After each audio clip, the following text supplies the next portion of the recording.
My name is Alma, and I'm 54 years old.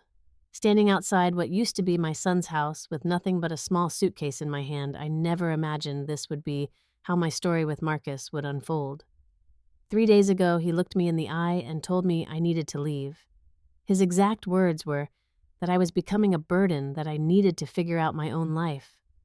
What he didn't know was that my financial situation had changed dramatically, and my lawyer was already preparing something that would teach him a lesson he'd never forget. Before I tell you what happened next, let me know where you're watching from in the comments below.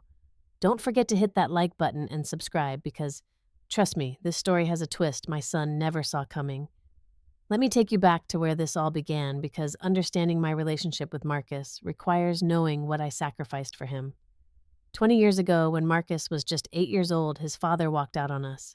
No explanation, no goodbye, just a note on the kitchen table saying he couldn't handle the responsibility anymore. That morning, I became a single mother with no college degree, minimal savings, and a little boy who kept asking when Daddy was coming home. I threw myself into work like my life depended on it because, frankly, it did. I took on 3 jobs to make ends meet. My main job was working night shifts at St. Mary's Hospital as a custodial worker, cleaning rooms and emptying trash from 6 in the evening until 6 in the morning. The pay wasn't much, but it came with basic health insurance that covered Marcus. During the day, I cleaned office buildings downtown, scrubbing floors and wiping down desks while most people were at their regular jobs. On weekends, I worked at a department store folding clothes and helping customers find what they needed. My routine became a blur of exhaustion and determination. I'd come home at 6:30 in the morning, still smelling like industrial cleaning supplies, and immediately start making breakfast for Marcus. I'd pack his lunch, make sure his homework was in his backpack, and walk him to the bus stop. Then, I'd come home and try to sleep for 2 or 3 hours before heading to my afternoon cleaning job. Some days I was so tired I'd fall asleep standing up in the shower. Marcus was a smart kid, but he was also aware of what we didn't have. He'd come home from school talking about his friends' Xbox games or their family vacations to Disney World. I remember one particular evening when he was 12, he asked me why we couldn't afford the things other families had. I sat him down at our small kitchen table and explained that sometimes life gives us challenges, but that doesn't mean we give up. I told him that education was his ticket to a better life, and I'd make sure he had every opportunity to succeed. When Marcus turned 16, I made one of the hardest decisions of my life. I sold my car, a 10-year-old Honda Civic that was my only means of reliable transportation. I used that money to buy him a laptop for his college applications and school projects. For the next 2 years, I took 3 buses to get to work, adding an extra hour and a half to each commute. Marcus never knew about the sacrifice because I didn't want him to feel guilty about pursuing his dreams. The day Marcus received his acceptance letter to State University with a partial scholarship was one of the proudest moments of my life. I remember holding that letter in my hands, tears streaming down my face, knowing that all those sleepless nights and aching muscles had been worth it. He was going to have the opportunities I never had. He was going to break the cycle of financial struggle that had defined my entire adult life. Marcus thrived in college studying marketing and business administration. He called me regularly during his first 2 years telling me about his classes, his friends, and his plans for the future. When he graduated magna cum laude, I was there in the front row wearing the only nice dress I owned, clapping until my hands hurt.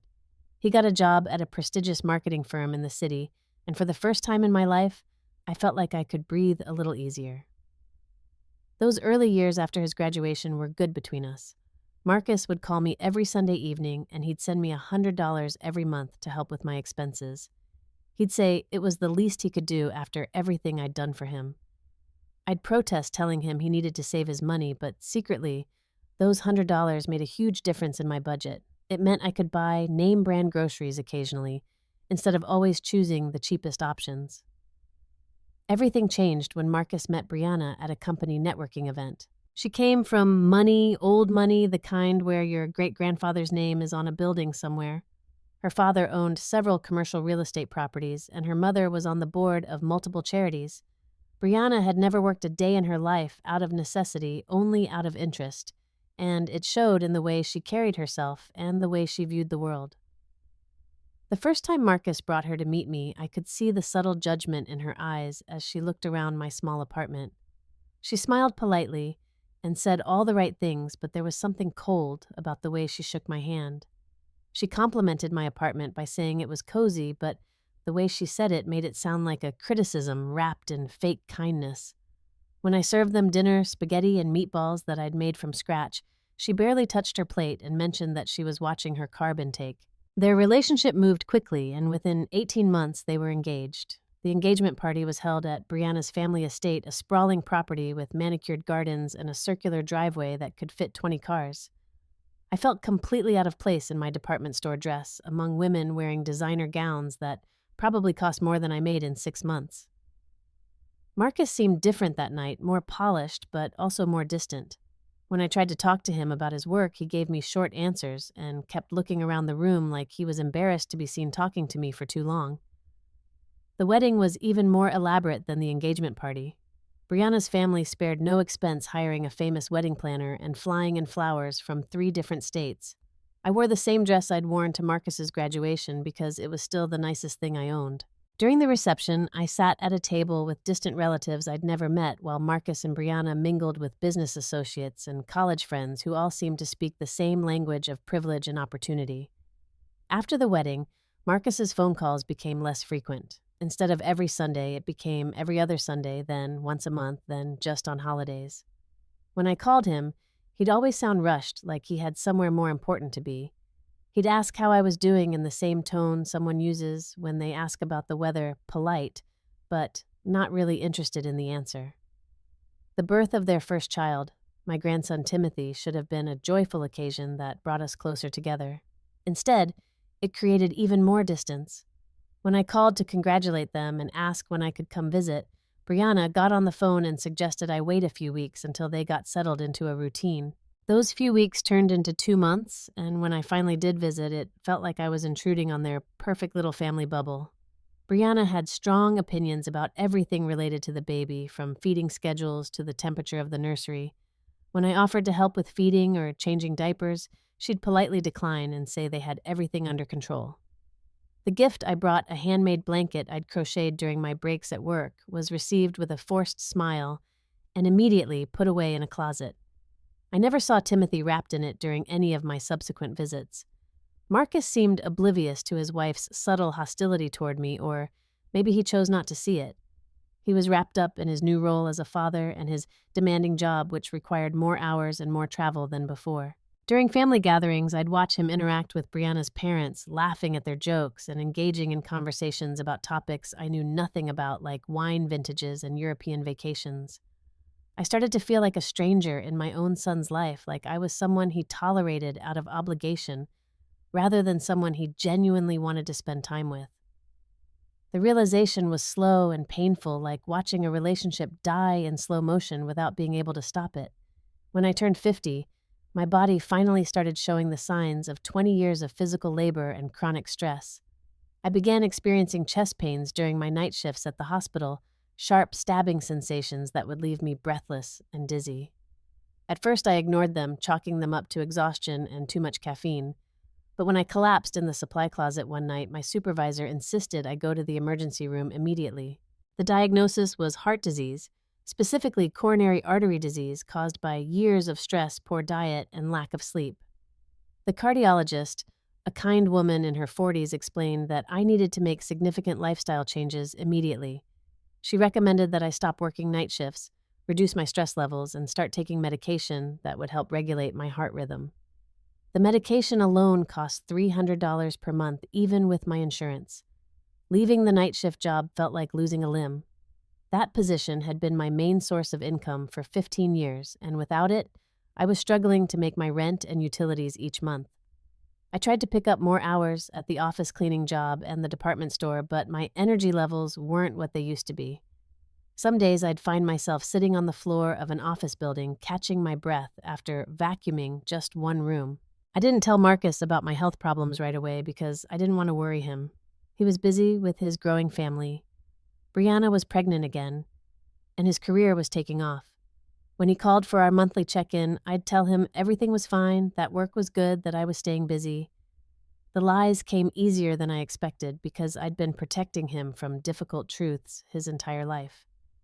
But 6 months after my diagnosis, the financial reality became impossible to ignore. I was 3 months behind on my rent, and my landlord was losing patience with my promises to catch up.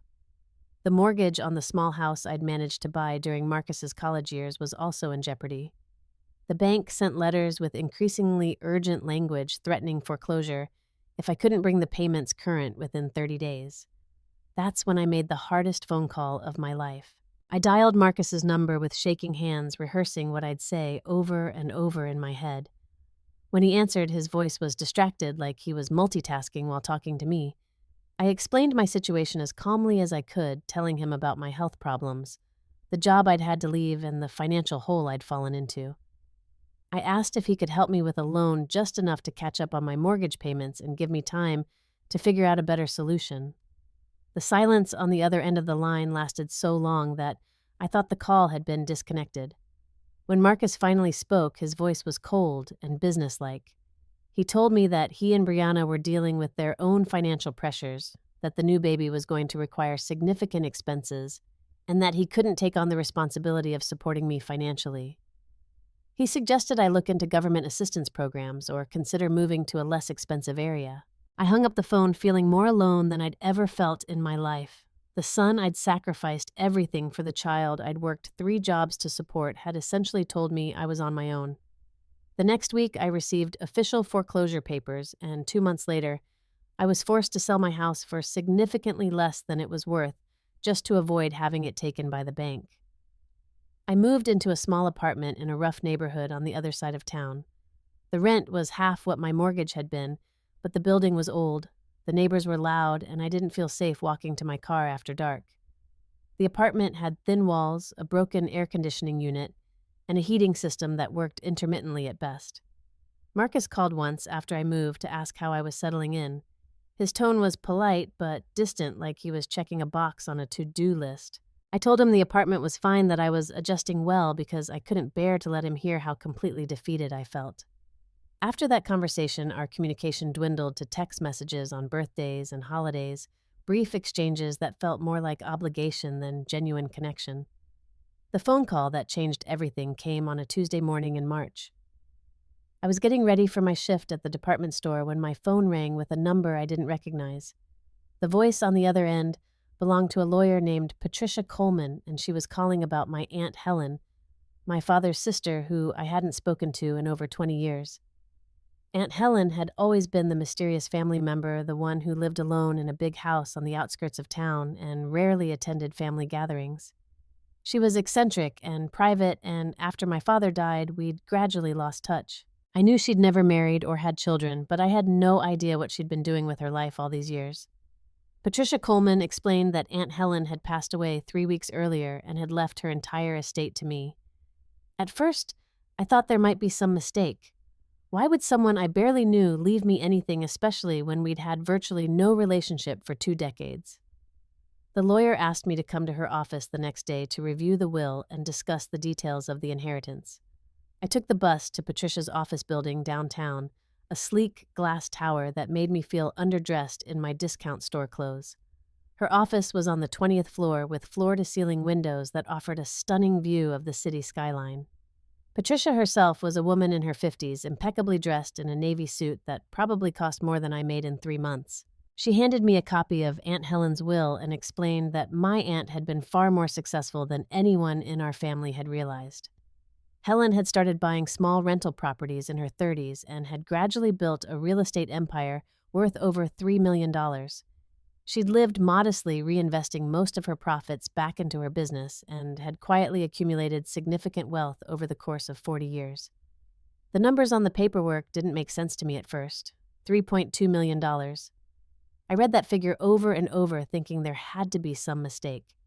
Patricia assured me that the will was valid, that the estate had been properly probated, and that I was indeed the sole beneficiary of Aunt Helen's fortune. I left that meeting in a daze, walking aimlessly through downtown for hours before finally catching a bus back to my apartment. For the first time in months, I didn't feel the constant knot of anxiety in my stomach that came from worrying about money. But instead of relief, I felt something else entirely, a burning curiosity about my son's character. I decided not to tell Marcus about the inheritance right away. Part of me wanted to see how he'd treat me when he thought I was still struggling financially. Would he reach out to check on me? Would he offer to help even in small ways? Or would he continue to treat me like an inconvenience in his life? I met with Patricia again the following week to discuss how to handle the inheritance wisely. She recommended a financial advisor who specialized in helping people manage sudden wealth, and together we developed a plan for investing the money responsibly while keeping enough liquid to provide for my immediate needs. But the most important decision I made was to continue living in my small apartment and maintaining my simple lifestyle. I wanted to see what kind of man my son really was when he believed his mother had nothing to offer him.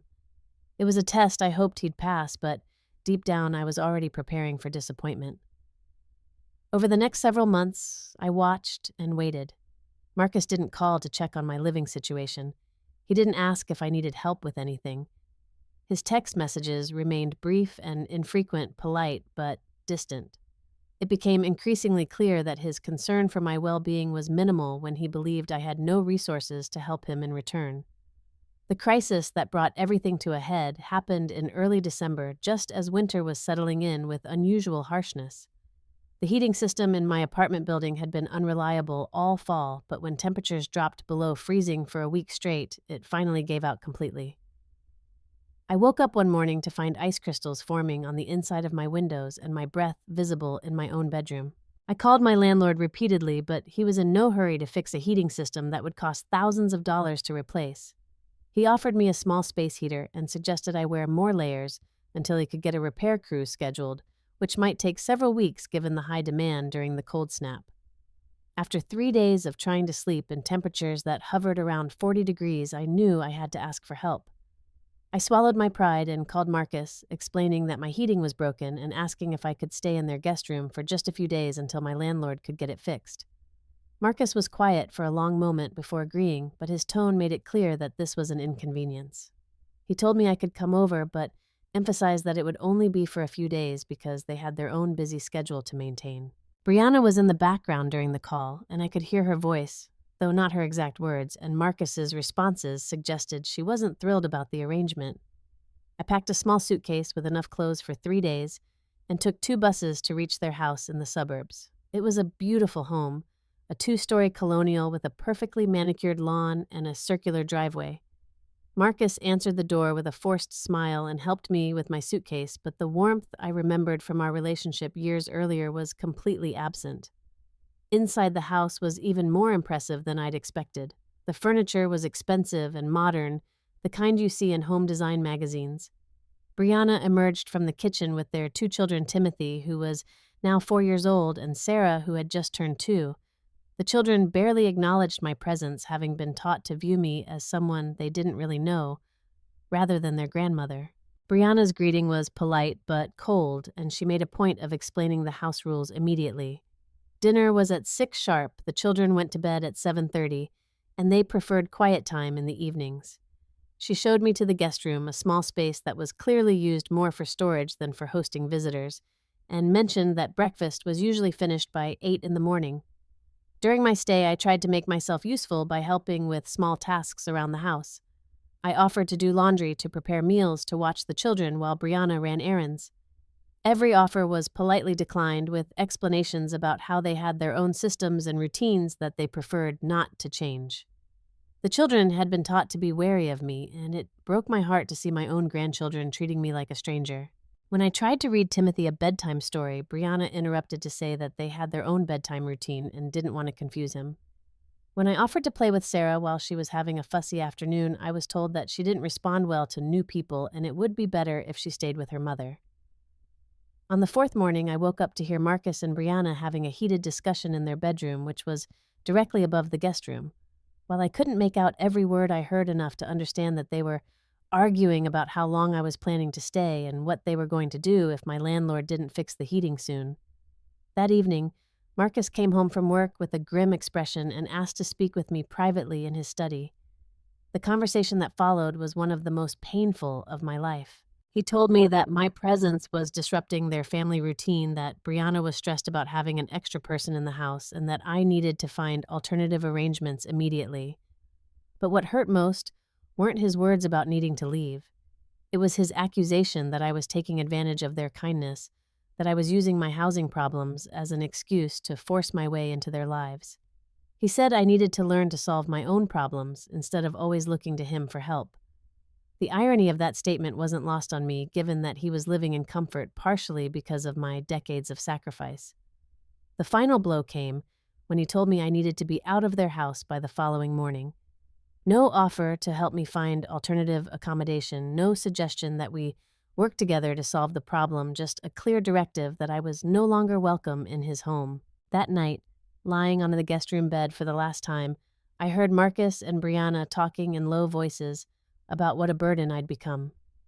Brianna's voice was particularly harsh as she complained about having to walk on eggshells around me and how uncomfortable the children were with my presence. Marcus agreed with everything she said, validating her complaints without defending me even once. I barely slept that night, staring at the ceiling and thinking about the 20 years I'd spent working multiple jobs to give Marcus every opportunity for success. I thought about the car I'd sold to buy his laptop, the countless nights I'd worked while exhausted just to keep food on our table, the dreams I'd deferred so that his could come true. The next morning, neither Marcus nor Brianna came downstairs to see me off. I left quietly, carrying my small suitcase and what remained of my dignity, and walked to the bus stop without looking back at the house where my son lived in comfort while turning his back on his mother's needs. Standing at that bus stop with my suitcase, I made a decision that would change everything. Instead of going back to my freezing apartment, I took the bus downtown to Patricia Coleman's office. It was time to stop being the victim of my son's ingratitude and start taking control of the situation. Patricia listened to my story with the kind of professional compassion that comes from years of helping clients navigate family conflicts. When I finished explaining what had happened, she leaned back in her leather chair and asked a simple question: "What do you want to do about it?" I told her I wanted to teach Marcus a lesson about the consequences of treating people badly, especially family members who've sacrificed for him. She smiled and said she had some ideas about how we might accomplish that goal. The first step was to research Marcus and Brianna's living situation. It turned out they didn't own their beautiful colonial house.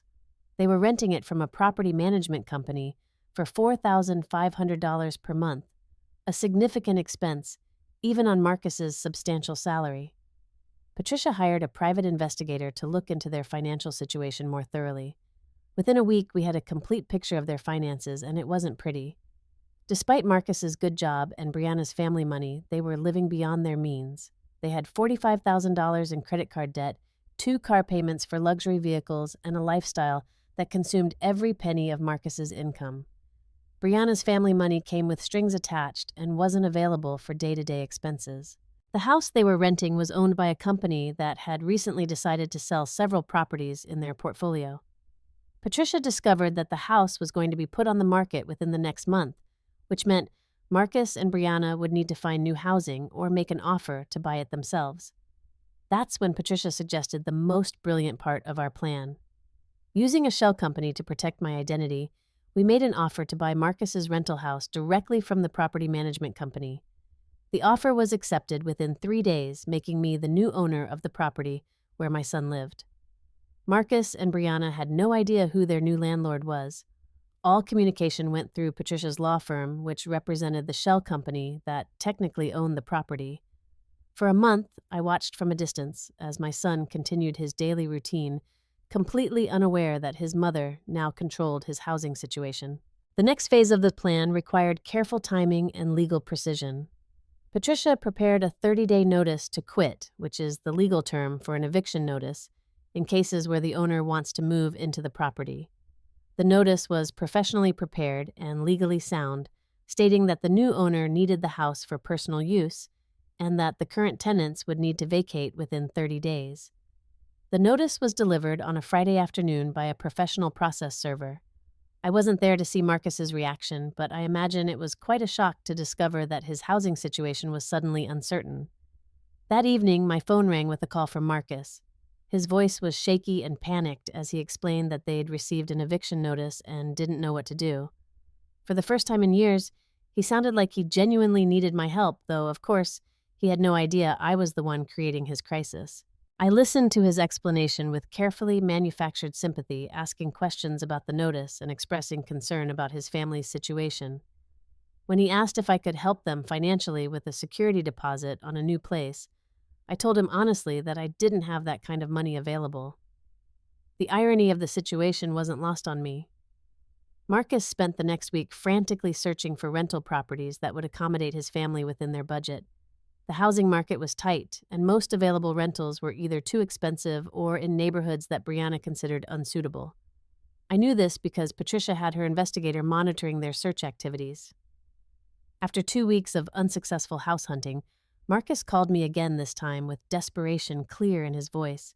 He admitted that he'd made mistakes in how he'd treated me, that he'd been selfish and ungrateful. He said he needed my help, not just financially, but emotionally, and that he was finally ready to acknowledge the sacrifices I'd made for him throughout his life. It was the conversation I'd been waiting years to hear, but it had taken the threat of homelessness for him to finally see me as a person worthy of respect and consideration. I told him I'd think about ways I might be able to help and that we should meet in person to discuss the situation properly. I suggested we meet at Riverside Cafe, a quiet restaurant where we could talk without interruption. As I hung up the phone, I felt a mixture of sadness and satisfaction. Sad that it had come to this, but satisfied that my son was finally learning a lesson about treating family with respect. The meeting at Riverside Cafe was scheduled for 2 o'clock on a Wednesday afternoon. I arrived early and chose a corner table where we could have privacy for what I knew would be an emotional conversation. Marcus arrived exactly on time, looking more stressed and exhausted than I'd seen him since his college finals. He sat down across from me and immediately launched into an apology that seemed genuine and heartfelt. He admitted that he'd been a terrible son, that he'd taken me for granted, and that he was ashamed of how he'd treated me when I needed help.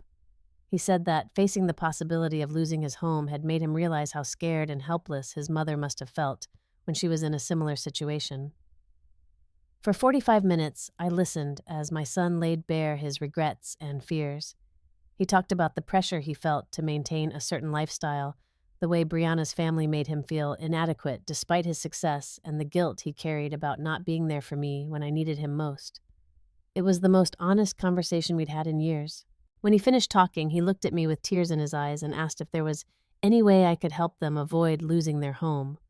He said he understood if I couldn't given how he'd treated me, but that he was desperate and didn't know where else to turn. I told him I needed some time to think about the situation and figure out if there was anything I could do to help. I promised to call him within a week with an answer, and we parted with a hug that felt more genuine than any physical contact we'd shared in years. That week was crucial for both of us, though Marcus didn't know it. While he spent his days frantically trying to find alternative housing and his nights lying awake worrying about his family's future, I spent my time preparing for the conversation that would change our relationship forever. Patricia helped me draft what we called the revelation document, a detailed explanation of my financial situation, the inheritance from Aunt Helen, my decision to test Marcus's character, and the lessons I hoped he'd learned from this experience. We also prepared a formal agreement that would allow Marcus and his family to continue living in the house under specific conditions designed to repair our relationship and ensure he understood the gravity of his past behavior. On the following Wednesday, exactly 1 week after our cafe meeting, I called Marcus and asked him to meet me at Patricia's office downtown. I told him I'd found a potential solution to his housing problem, but that it would require a serious conversation about our relationship and his willingness to make changes in how he treated family. Marcus arrived at Patricia's office building looking nervous but hopeful. When the elevator doors opened on the 20th floor and he saw the elegant law firm reception area, his confusion was obvious. I introduced him to Patricia and explained that she'd been helping me navigate a complex legal situation. We sat down in Patricia's conference room, a formal space with a long mahogany table and windows overlooking the city. Marcus kept looking around clearly, wondering why we were meeting in such an impressive setting to discuss his housing crisis. I began by telling him about Aunt Helen's death and the inheritance I'd received. I watched his face change as I explained the amount of money involved and the length of time I'd been keeping this information secret. Confusion gave way to shock, then to a dawning understanding of what had really been happening over the past month. When I told him that I was the new owner of his rental house, that I was the person who'd sent the eviction notice, his face went completely white. He stared at me for a full minute without speaking, trying to process the reality that his mother had orchestrated his entire housing crisis. Then came the questions delivered in a voice barely above a whisper. Why had I done this to him? Why hadn't I told him about the money? How could I have let him and his family suffer when I had the power to help them? I explained my reasoning carefully and honestly. I told him about the pain of being treated like an inconvenience in his life, the hurt of being turned away when I needed help, and the disappointment of watching him choose his wife's comfort over his mother's well-being. I said I'd wanted to see who he really was when he thought I had nothing to offer him, and that his character during this test had been deeply disappointing. Marcus broke down completely sobbing as he realized the full implications of his behavior and its consequences. He admitted that he'd failed as a son and that he deserved whatever punishment I had planned for him. But I wasn't interested in punishment for its own sake. I was interested in rehabilitation and rebuilding our relationship on a foundation of mutual respect and genuine care. I presented him with a formal agreement that Patricia had prepared, outlining the conditions under which he and his family could continue living in the house. The agreement included 3 main requirements. First, that Marcus and his family attend family counseling sessions to work on communication and relationship issues. Second, that Marcus volunteer 100 hours at a local charity that helps single mothers so he could understand the challenges faced by people in situations similar to what I'd experienced. And third, that we establish regular family time where I could build genuine relationships with my grandchildren. Marcus signed the agreement without hesitation, and for the first time in years, I felt hopeful about our future relationship. The lesson had been harsh, but it had been necessary to shock him out of his pattern of taking me for granted. 6 months later, as I sit in my comfortable new apartment funded by Aunt Helen's inheritance, but chosen for its proximity to Marcus's house rather than its luxury, I can honestly say that our family has been transformed. The counseling sessions were difficult at first, with Marcus and Brianna both struggling to acknowledge the ways they'd excluded me from their lives. But gradually, we began to rebuild trust and communication. Marcus's volunteer work at the Single Mothers Support Center opened his eyes to the challenges I'd faced during his childhood. He spent his weekends helping women navigate job applications, childcare arrangements, and financial assistance programs. For the first time, he truly understood what his mother had gone through to provide for him, and that understanding changed his perspective on our relationship completely. The children, Timothy and Sarah, have begun to see me as their grandmother rather than a stranger. We have weekly dinner dates where I cook their favorite meals and we play games or read stories together. Timothy has started calling me Grandma Alma instead of just Alma, and Sarah draws pictures for me that I display proudly on my refrigerator. Brianna's transformation has been perhaps the most surprising. Once she understood that I wasn't the financial burden she'd believed me to be, and after seeing how much her children enjoy spending time with me, she's become genuinely welcoming. She's even started asking for my advice about parenting and family traditions, something I never expected to experience. Marcus has become the son I always hoped he'd be. He calls me twice a week just to talk, not because he needs anything, but because he wants to maintain our connection. He includes me in family decisions and genuinely values my input. Most importantly, he's teaching his children to respect and appreciate their grandmother, breaking the cycle of family disconnection that had been developing. I've used a portion of Aunt Helen's inheritance to establish the Helen Morrison Foundation for Single Mothers, named after the aunt whose wisdom in life and death taught me valuable lessons about family and character. The foundation provides emergency financial assistance, job training, and childcare support to women in situations similar to what I experienced during Marcus's childhood. Marcus serves on the foundation's board of directors, and his marketing expertise has been invaluable in promoting our programs and raising additional funds. Working together on something meaningful has strengthened our relationship and given us a shared purpose that extends beyond our immediate family. The experience taught me that sometimes the people we love most need to face consequences for their actions before they can truly change. Money didn't solve our relationship problems, but it gave me the power to create circumstances that forced Marcus to examine his behavior and choose a different path forward. I've learned that love without respect is incomplete, and that sacrifice without acknowledgement breeds resentment. The inheritance from Aunt Helen was more than just financial security. It was an opportunity to demand the respect I'd earned through 20 years of putting my son's needs before my own. As I watch Marcus play with his children in my backyard during our Sunday family dinners, I'm reminded that the best lessons in life often come through the hardest experiences. Sometimes, losing what you think you deserve is the only way to learn what respect and gratitude really mean. The relationship I have with my son now is built on a foundation of mutual respect, genuine appreciation, and honest communication. It took a dramatic intervention to get here, but the destination has been worth every moment of the difficult journey. Now, I want to hear from you. Have you ever had to teach someone a hard lesson about respect and gratitude? What would you have done in my situation? Let me know your thoughts in the comments below. If this story touched your heart or made you think about your own family relationships, please give it a like and share it with someone who might need to hear it. Don't forget to subscribe for more real-life stories that explore the complicated dynamics of family love and personal growth. Thank you for listening to my story, and remember that every family challenge is an opportunity for deeper understanding and stronger connections. Until next time, take care of each other and never underestimate the power of standing up for yourself with dignity and purpose.